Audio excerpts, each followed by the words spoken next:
PR 309 इकाई संख्या 2 ink drawing methods. शाही प्रौद्योगिकी इंक टेक्नोलॉजी के कोड 309 के अध्याय 2 इंक ड्राइंग मेथड्स स्याही सूखने के नियम के इस व्याख्यान में सभी प्रतिभागियों का स्वागत है। इस अध्याय पर मार्च अप्रैल के मध्य में अपलोडेड ई लेक्चर में भी कुछ बताया गया है, उसका कुछ विस्तार इस वर्तमान व्याख्यान में दिया जा रहा है। जैसा कि हम जानते हैं कि मुद्रित स्याही का कागज़ पर समय पर सूखना अत्यंत अनिवार्य है। समय पर नहीं सूखने से पहले प्रिंट और दूसरे प्रिंट के बीच एक दूसरे के ऊपर रखे हुए कागज़ चिपक सकते हैं। एक दूसरे के प्रिंट एक दूसरे के खाली स्थान पर ट्रांसफ़र हो सकते हैं। पेपर वेस्टेज होगा, इंक वेस्टेज होगा, उत्पादन की गति प्रभावित होगी और हमारा कुल मिलाकर के लंबे समय तक यदि ऐसा रहा तो प्रति इकाई लागत पर यूनिट कॉस्ट बढ़ जाएगी और वो कुल मिलाकर के हमारे आर्थिक प्रगति को प्रभावित करता है। अध्ययन की दृष्टि से ये महत्वपूर्ण अध्याय है और पूर्व में इस अध्याय पर प्रश्न पूछे जाते रहे हैं। शॉर्ट आंसर 1 अंक, ऑब्जेक्टिव आंसर और बिग आंसर, यानी ये कह सकते हैं बहुवैकल्पिक चयनात्मक प्रश्न है वे, और छोटे आंसर वाले शॉर्ट आंसर 2, 4 या 6 नंबर के, और बड़े प्रश्नों के जो उत्तर हैं वो 12 अंक के हो सकते हैं। तो यहाँ पर हमको ये जानना है कि ड्राइंग मेथड क्या है, कौन सी विधि में कौन से विधि से स्याही सूखती है और किस प्रकार के सरफेस पर स्याही कौन सी विधि से सूखती है, और उस पर आधारित हम सवालों के उत्तर जानने का प्रयास करेंगे। और इस हिसाब से फिर हम न केवल इस ई लेक्चर बल्कि और भी जो मौजूद पुस्तकें हैं उस आधार पर हम आगे परीक्षा की तैयारी कर सकते हैं। स्याही की सूखने की विधि अनेक कारणों पर निर्भर कर सकती है कि स्याही सूखने वाली विधि या विधि के अलावा उसमें इस्तेमाल किया जाने वाला कागज़ है, धातु है, प्लास्टिक बेस है, और उसमें इस्तेमाल की जाने वाली स्याही। तो संक्षेप में कह सकते हैं प्रोडक्शन प्रोसेस का टाइप ऑफ प्रोडक्शन प्रोसेस यानी प्रिंटिंग प्रोसेस का type, surface to be used for printing, मुद्रण हेतु प्रयुक्त तल और प्रयुक्त स्याही एप्लाइड इंक, इन तीनों की प्रकृति प्रकार स्याही सूखने के कारणों को निर्धारित कर सकता है। कागज़ पर सूखने वाली स्याही एक अलग तरह का पद्धति से सूखेगी, धातु पर सूखने वाली स्याही अलग पद्धति से सूखेगी, और मोटे कागज़ पर सूखने वाली स्याही अलग पद्धति से सूखेगी। चिकना और पूरी तरह कोटेड पेपर है उसकी स्याही कम समय या ज़्यादा समय लेगी। तो इस तरह से उसका समय का घटना बढ़ना, स्याही का देरी से सूखना, जल्दी से सूखना, स्याही का सतह में समा कर सूखना, स्याही का हवा में उड़ कर के सूखना, स्याही का सरफेस पे जम जाना इत्यादि जो प्रभाव नज़र आते हैं स्याही सूखने के, वो किसी न किसी कारण से जुड़े रहते हैं। स्याही कागज़ के तल में समा करके सूख सकती है, स्याही कागज़ के तल पर जम कर के सूख सकती है, स्याही कागज़ के स्थानांतरण के पश्चात कुछ लिक्विड या जो नम पदार्थ हैं उनके एवोपरेट होने के साथ सूख सकती है, ऑक्सीडेशन से सूख सकती है। इस तरह से हम कह सकते हैं पेपर और नॉन पेपर यानी कागज़, प्लास्टिक बेस, मेटल बेस, मोटा कागज़, पतला कागज़, कोटेड कागज़ या धातु या प्लास्टिक बेस आधारित तल पर जो स्याही का मुद्रण होता है उनमें सूखने में लगने वाले समय, सूखने की प्रक्रिया इत्यादि में अंतर पाया जाता है। तो हम कह सकते हैं विभिन्न प्रकार के तल, paper, non paper, porous, non porous, metal based, plastic based इत्यादि पर मुद्रित होने वाली स्याही के सूखने की प्रक्रिया में अंतर पाया जाता है। ज़्यादातर पेपर बेस्ड पोरस सरफेस पर जो स्याहियाँ सूखती हैं वो पेनिट्रेशन या एब्जॉर्प्शन पद्धति से सूखती हैं और ऑक्सीडेशन और ऑब्जर्वेशन पद्धति से भी स्याहियाँ सूखती हैं। और जो सरफेस नॉन पोरस होते हैं, प्लास्टिक मेटल बेस्ड होते हैं, जो जिनमें ऑब्जर्वेशन पावर कम होती है, वो ज़्यादातर एवापोरेशन पद्धति से सूखते हैं। इस तरह हम कह सकते हैं वे विधियां जो कागज़ पर स्याही के स्थानांतरण के पश्चात स्याही को सूखने में मदद करती हैं और स्याही को सूखने के मदद में paper observation, surface observation, ink के मेन एलिमेंट जो भी हैं उसके जो व्हीकल से उनके एवापोरेशन या ऑक्सीडेशन से सूखते हैं, उन सब पद्धतियों को हमारा ये अध्ययन का भाग माना गया है।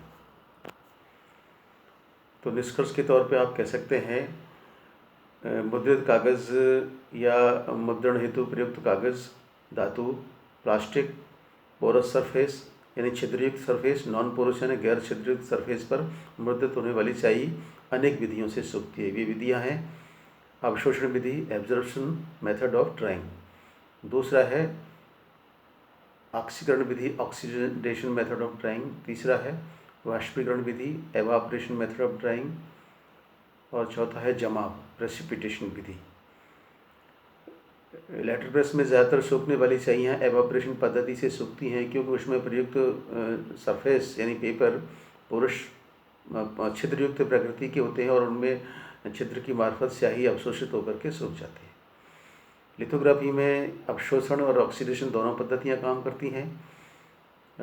लगभग आधा भाग यानी 50% स्याही कागज़ के पोरस सरफेस द्वारा अवशोषित होती है, शेष 50% स्याही वातावरण में ऑक्सीकृत हो जाती है। स्याही से मतलब उसमें मौजूद व्हीकल से है और व्हीकल के ऑक्सीकृत होने के पश्चात उसमें विद्यमान जो पार्टिकल्स हैं, इंक पार्टिकल्स हैं, पिगमेंट कहते हैं, वो सरफेस पर बंध जाता है, स्थिर हो जाता है, फिक्स हो जाता है और ड्यूरेबिलिटी उसकी बनी रहती है। एवापोरेशन पद्धति से सूखने वाली स्याहियाँ ज़्यादातर ऐसे साधनों पर इस्तेमाल होती हैं जो नॉन पोरस होते हैं यानी छिद्रयुक्त नहीं होते, प्लास्टिक बेस होते हैं या मेटल बेस्ड होते हैं। उन पर प्रयुक्त स्याहियों का व्हीकल जो है वातावरण में एवापोरेट, वाष्पीकृत हो जाता है और स्याही जल्दी सूख जाती है। ये फास्ट प्रिंटिंग प्रोसेस में शीघ्रतम सूखने वाली स्याहियाँ होती हैं। ये कह सकते हैं कि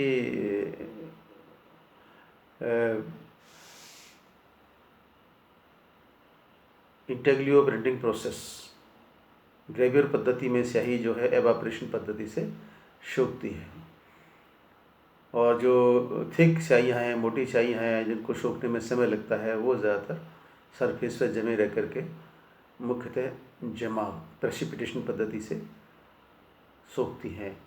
इनको मॉइस्चर सेटिंग भी कहते हैं।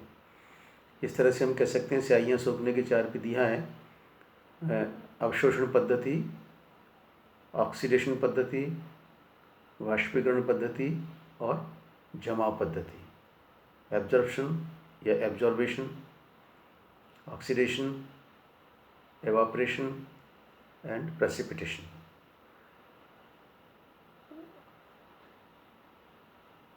लिथोग्राफी की जो स्याहियाँ हैं वो ऑक्सीडेशन और एब्जॉर्प्शन से सूखती हैं। लेटर प्रेस की स्याहियाँ एब्जॉर्प्शन से सूखती हैं और एवापोरेशन द्वारा स्याहियाँ जो हैं वो ग्रेवियर पद्धति में सूखती हैं। इस पर हम कुछ सवाल बना सकते हैं जिनको हम समझ के प्रश्नों के उत्तर दे सकते हैं। सवाल ये पूछा जा सकता है कि लेटर प्रेस पद्धति की स्याहियाँ कौन सी विधि से सूखती हैं, तो आप ए में कहेंगे ऑक्सीडेशन, बी में कहेंगे एवापोरेशन, सी में कहेंगे एब्जॉर्प्शन, डी में कहेंगे उक्त समस्त गलत।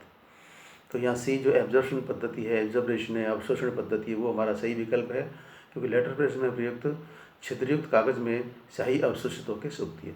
दूसरा सवाल ये बन सकता है कि लिथोग्राफी की स्याहियाँ कौन सी पद्धति से सूखती हैं, तो हम कह सकते हैं विकल्प ए में मात्र अवशोषण द्वारा, बी में कह सकते हैं मात्र ऑक्सीडेशन द्वारा, सी में कह सकते हैं ए बी पद्धति दोनों द्वारा, और डी में कह सकते हैं समस्त गलत। तो इसमें बी सी विकल्प आएगा। इसमें ए और बी यानी कि अवशोषण और ऑक्सीकरण, एब्जॉर्प्शन और ऑक्सीडेशन दोनों पद्धतियों से लिथोग्राफी की स्याहियाँ सूखती हैं। तीसरा सवाल बन सकता है कि एवापोरेशन या वाष्पीकरण पद्धति से सूखने वाली विधि का नाम क्या है। तो ए में कहेंगे लेटर प्रेस, बी में कहेंगे लिथोग्राफी, सी में कहेंगे ग्रेवियर और डी में कहेंगे उक्त समस्त गलत। तो इसमें जो ग्रेवियर पद्धति है हमारी, जिसमें के वो उस पद्धति में स्याही हमारी एवापोरेशन द्वारा सूखती है। तो ग्रेवियर और एवापोरेशन का आपस में संबंध है। चौथा सवाल, छोटा सवाल बन सकता है कि स्याही सूखने की किन्हीं 3 पद्धतियों के नाम बताइए और किसी एक का संक्षिप्त परिचय दीजिए। तो आपको 3 पद्धतियों के नाम बताने हैं और एक का परिचय देना है। आप कहेंगे स्याही सूखने की प्रमुख 3 पद्धतियाँ हैं, अवशोषण एब्जॉर्प्शन, ऑक्सीकरण ऑक्सीडेशन, वाष्पीकरण एवापोरेशन। तो एक का परिचय दे दीजिए कि वे पद्धतियाँ जो कागज़ के अवशोषण के द्वारा सूखती हैं वो absorption method of ink drying कहलाता है। लेटर प्रेस में ज़्यादातर ऐसा होता है। लेटर प्रेस में प्रयुक्त कागज़ का छिद्रयुक्त सरफेस स्याही के जो द्रव भाग को अवशोषित करके पिगमेंट को सरफेस पे बांध देती हैं। ये अवशोषण पद्धति है। इसमें एक और बड़ा सवाल बना सकते हैं, 5वां, कह सकते हैं कि स्याही सूखने का अर्थ क्या है, स्याही सूखने क्यों ज़रूरी है और स्याही सूखने की विधियों का परिचय दीजिए। तो आप कहेंगे स्याही सूखने का अर्थ क्या है। ये कहेंगे मुद्रण के पश्चात स्याही की बूंद को कागज़ पर स्थिर होने और उसके पिगमेंट के कागज़ सरफेस पर बंधने तक के बीच की क्रिया को ड्राइंग प्रोसेस कहते हैं। स्याही मुद्रित होगी और उसका पिगमेंट कागज़ पे बंधेगा, उसके बीच की जो प्रोसेस है वो ड्राइंग प्रोसेस कहलाता है। इसमें ड्राइंग प्रोसेस में जलीयन सूखेगा या उसका जो भी व्हीकल है वो एवोपरेट होगा या ऑक्सीडाइज होगा या प्रेसिपिटेट होगा या एब्जॉर्ब होगा। ये सारी पद्धतियाँ उस दौरान होती हैं, वो ड्राइंग प्रोसेस कहलाता है। और ये क्यों ज़रूरी है कि जितनी दो कागज़ों के मुद्रित होने का दोनों कागज़ों के सूखने की पद्धति से बहुत बड़ा संबंध है। निश्चित समय पर मुद्रित होने वाले 2 कागज़ों के निश्चित समय पर नहीं सूखने से 2 कागज़ आपस में टकरा जाएंगे, आपस में चिपक जाएंगे, एक दूसरे का विपरीत प्रिंट दूसरे प्रिंट कागज़ पे आ जाएगा। इससे हमारा सेट ऑफ का दोष आ जाएगा, कागज़ हमारा वेस्ट हो जाएगा। इसलिए समय पर कागज़ का सूखना बहुत ज़रूरी है। कागज़ का सूखना यानी कि कागज़ पे मौजूद या किसी प्रिंटिंग सरफेस पे मौजूद मुद्रित स्याही का सूखना ज़रूरी है। तो मुद्रित स्याही के सूखने की पद्धतियाँ मुख्यतः 3 प्रकार की हैं। इसमें चौथा प्रकार भी जोड़ सकते हैं, अवशोषण पद्धति absorption method of ink drying, और oxidation method of ink drying, evaporation method of ink drying और precipitation method of ink drying. इनके बारे में संक्षिप्त परिचय दे सकते हैं। छिद्रयुक्त सरफेस जैसे कागज़ है या कागज़ के ही अन्य प्रकार हैं जो छिद्रयुक्त होते हैं, उन पर मुद्रित होने वाली स्याही एब्जर्वेशन पद्धति से सूखती है। कागज़ के वे प्रकार जो बहुत चिकने हैं, बहुत ही नॉन पोरस हैं, कोटेड हैं, जिनमें कोई भी द्रव पदार्थ एब्जॉर्ब नहीं हो सकता, ऐसी स्याहियाँ एवापोरेशन से सूख सकती हैं और ऑक्सीडेशन मेथड से सूख सकती हैं। ये सरफेस यानी कि ये कह सकते हैं कि ऐसे स्याहियाँ जिनमें मौजूद व्हीकल ऑक्सीडाइज होकर के सूखता है और पिगमेंट को सरफेस पे बांधता है, वो ऑक्सीडेशन पद्धति कहलाती है। ऐसा मेथड जिसमें स्याही में मौजूद व्हीकल्स एवापोरेट हो जाते हैं और उसमें मौजूद पिगमेंट स्याही पर कागज़ पर बंध जाता है, वो एवापोरेशन पद्धति कहलाती है। और कुछ मामलों में स्याही सूखती नहीं और उसकी स्याही जम करके सूखती है, वो ऐसी मॉइस्चर सेटिंग होती है, वो प्रेसिपिटेशन मेथड कहलाता है। यानी कि लेटर प्रेस में सूखने वाली स्याहियाँ एब्जर्वेशन मेथड से सूखती हैं। ऑक्सीडेशन और एब्जर्वेशन दोनों पद्धतियों से सूखने वाली स्याहियाँ लिथोग्राफी में सूखती हैं। और ज़्यादातर वाष्पीकरण द्वारा सूखने वाली स्याहियाँ